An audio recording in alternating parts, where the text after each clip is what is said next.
My sister tried to sabotage my engagement, but I exposed her in front of our family. I had a best friend. Her name was Sarah. We'd known each other since high school, and for a long time I genuinely thought she was just one of those people who had it all together. She was the type to show up at a party looking like she just stepped out of a magazine, her life always in perfect order. Everyone loved her, including me. The weird part, though, she always seemed to be a little too perfect. I'd never seen her struggle with anything. She aced every exam, had the dream boyfriend, landed the best internships, and even moved into a fancy apartment downtown after college. Meanwhile, I was living paycheck to paycheck. My job was draining the life out of me, and my relationships always seemed to fall apart. But still, I was happy for her, or at least I pretended to be. The problem started when I realized she was using me. Not in a dramatic, she's a bad person way, but in a much sneakier, insidious way.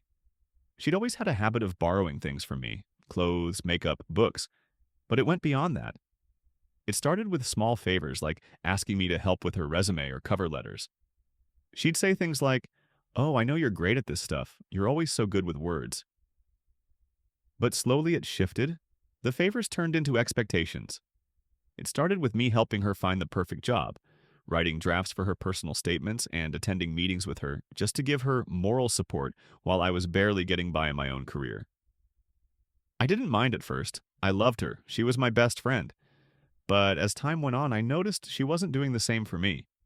It wasn't just small stuff anymore. One day, I mentioned that I'd gotten an interview for a great job opportunity, something I was excited about, something that could change my life. She immediately offered to help me prepare, and I accepted. At first, it seemed innocent. She had more experience in the field. She'd been working at her dream job for years, after all, but when I shared my excitement and asked her to look over the job description, she just shrugged it off. "Yeah, it looks good, but do you really think you're qualified for it?" she said. And that's when I started to see it. I wanted to believe that she was just being honest, but I knew deep down that the way she looked at me was different. It was like I wasn't really her friend anymore. I was a tool. And it wasn't just this one instance. There were countless others. She'd always play the mentor role, telling me how to live my life, subtly suggesting that she knew better. I wasn't dumb. I could see the way she used me. The more successful she became, the more she looked down on my choices. She was constantly telling me how I could improve myself, but it wasn't really about helping me. It was about making me feel small. The real turning point came when I got engaged to my boyfriend, Adam. Adam and I had been together for 3 years, and I thought we were in a good place. Our relationship wasn't perfect,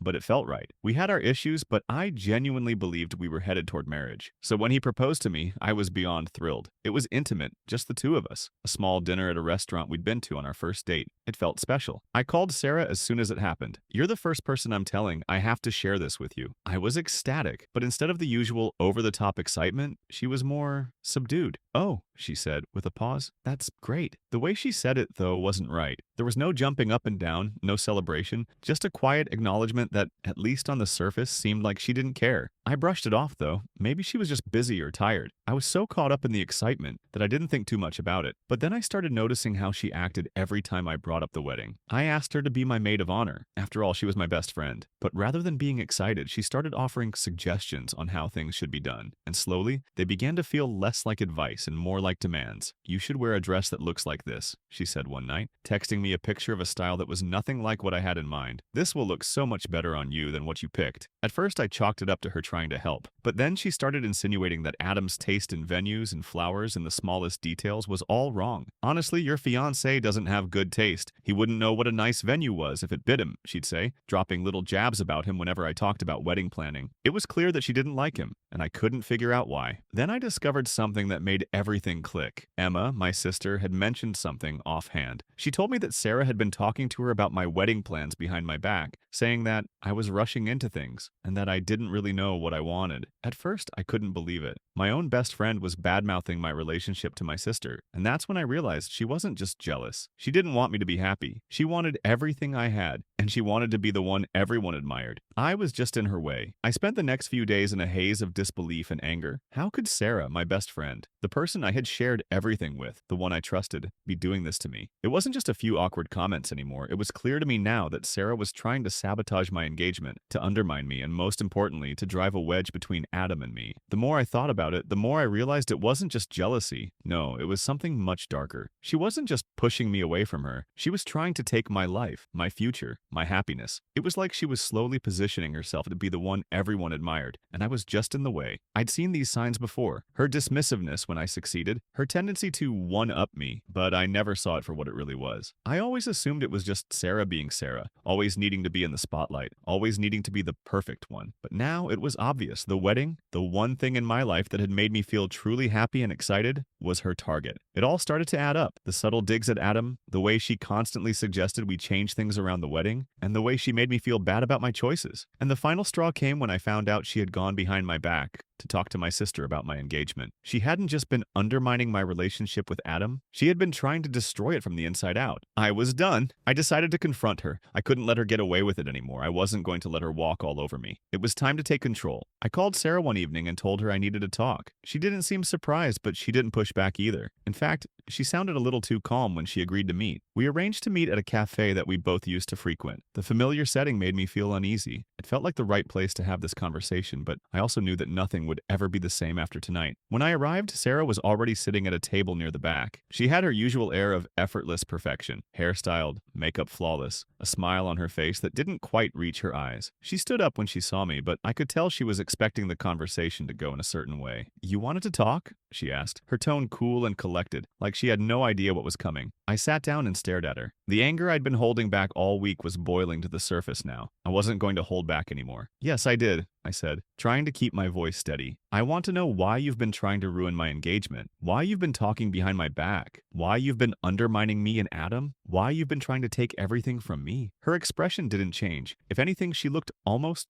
amused, like she was waiting for me to get to the punchline. "Ruin your engagement?" she said, raising an eyebrow. "What are you talking about? I've been helping you every step of the way. I've been there for you, haven't I? Helping me?" I couldn't believe how calm she sounded. "You've been sabotaging me, Sarah. You've been making subtle digs about Adam, about the wedding, about everything I'm doing. And I just found out that you've been talking to my sister behind my back, telling her that I'm rushing into this and that I shouldn't marry Adam. Why, Sarah? What the hell is wrong with you?" She didn't flinch. She just sat there, looking at me, studying my face like she was trying to decide what to say next. "You're overreacting," she said finally, with a shrug. I was just concerned. "I'm your best friend. I only want what's best for you, but if you think Adam is the one, if you think he's the one who's going to make you happy, then fine. You're just too blind to see it. But you're not ready for this. You're not ready for marriage. And I'm just trying to help you realize that." It took everything in me not to lash out at her. She wasn't trying to help me. She was trying to manipulate me. She didn't want what was best for me. She wanted what was best for her. She was jealous. She was insecure. And she had been using me as her own personal stepping stone. The more I looked at her, the more I realized how toxic our friendship had become. "I don't need your help, Sarah," I said, my voice shaking with barely contained rage. "I don't need you trying to tear apart my relationship. I don't need you telling me that I'm not ready for marriage just because you're too scared to let go of the idea of me. You've never been happy for me, have you? You've always tried to one-up me, and this is no different. You've wanted to be the center of attention, to be the one everyone admires, but I won't let you take this from me." For the first time in the conversation, I saw something change in her eyes. It wasn't guilt, though. It was something darker. She knew she'd been caught. "You think you've got it all figured out, don't you?" she snapped, suddenly defensive. "You think you're better than me just because you've got a man who actually wants you. You don't know what it's like to be on the outside looking in. I've spent my whole life trying to be perfect, and you think you can just waltz in and take everything? You think this wedding is going to fix everything in your life? It won't." I didn't care anymore. I was done. "You're pathetic, Sarah,"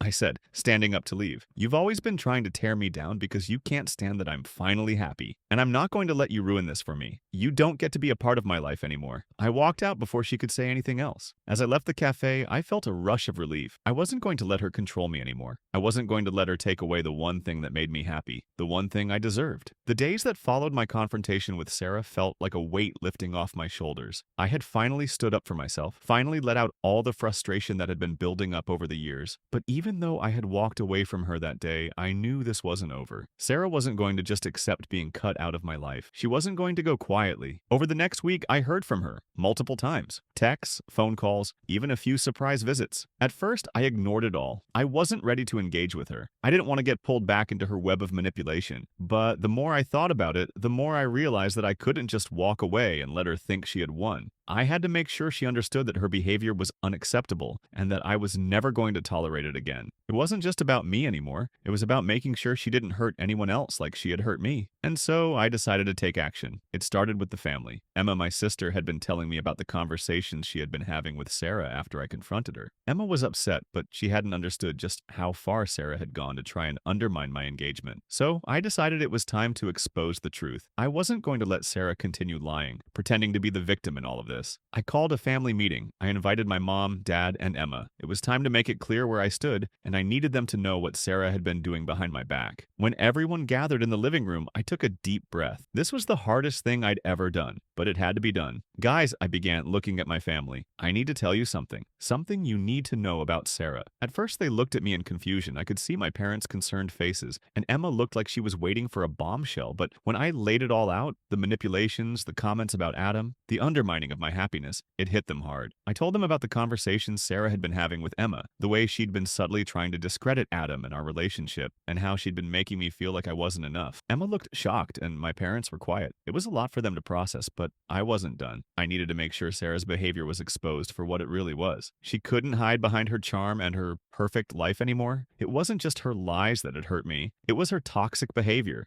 her manipulation, and her complete lack of respect for me as her sister. She tried to take everything from me, including my happiness, I said, my voice steady, and I'm not going to let her do that anymore. There was a long pause after I finished speaking, but then my dad spoke up, his voice firm. I didn't know it had gotten this bad. I had no idea. My mom was silent for a moment, but then she added, "We've always seen Sarah as the one who has everything figured out, but if we're being honest with ourselves, she's never really been supportive of you. Not the way we thought." Emma, who had been quiet the entire time, finally spoke up, her voice almost apologetic. "I didn't know it was that bad," she said softly. "I thought she was just being protective of you." "Protective?" I snapped. She was trying to tear my life apart. She was trying to make me doubt everything, and I let her. I let her control me. I let her control my happiness because I didn't want to see it, but I see it now. At that moment, Emma looked like she was starting to understand. She realized, maybe for the first time, just how deep Sarah's manipulation went. "We need to cut ties with her," I said, my voice finally breaking with the weight of everything. "She's not the person we thought she was. She doesn't get to control me anymore." My parents didn't argue. They understood. They knew that family loyalty should never come at the expense of your own well-being, and they saw how much Sarah had hurt me. But there was still one last thing I needed to do. I wasn't going to leave this unresolved. I needed to show Sarah exactly how much I had grown from this experience. The next day, I texted her. I didn't want to deal with her in person again, not after everything that had happened. I didn't want to see her fake apology or hear her excuses. So I texted her the one thing I knew would hit hardest. "I'm done with you. You've crossed too many lines, and I'm not going to keep allowing you to use me. I won't let you control my life anymore. You're not my friend, you're not my sister, and you're not a part of my future." I hit send and put my phone down. The relief that washed over me was immediate. For the first time in what felt like forever, I wasn't carrying that weight anymore. I wasn't holding on to the idea of what Sarah was supposed to be. I wasn't trying to salvage a friendship that had never been true. The next few weeks were a whirlwind. Sarah tried calling me a few times, texting me with passive-aggressive messages, but I ignored them all. I refused to let her back into my life, no matter how many apologies she tried to throw my way. It was too late for that. I moved forward with the wedding planning, with Adam, and with my life. It wasn't perfect. There were still moments when I thought about Sarah, moments when I wondered if I had done the right thing, but then I'd remember the way she made me feel, the way she tried to steal my happiness, and I knew I was better off without her.